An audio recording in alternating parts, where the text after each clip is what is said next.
And meanwhile, it seems the National Security Agency still doesn't know exactly how much information leaker Edward Snowden took.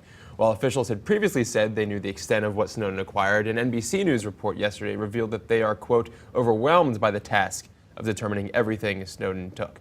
So, Zach, it looks like the problem is actually bigger than the NSA originally let on. So what's going on here?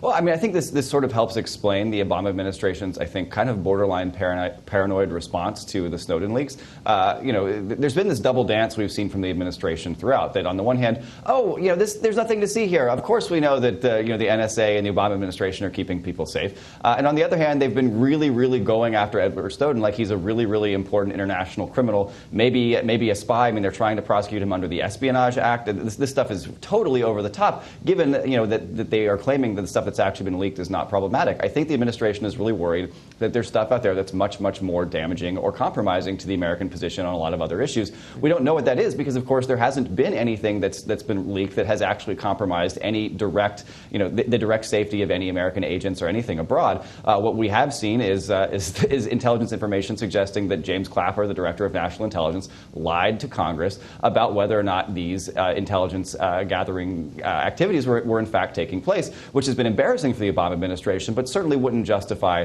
the type of the really intense crackdown against Snowden that we've seen both by the U.S. government and by the British government. So I think the Obama administration is just very worried. They don't know what's out there and they don't know what's coming next, so they're being very aggressive.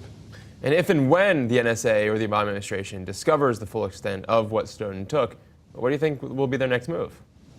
Well, I mean, it's hard to imagine them moving more aggressively than they already have moved.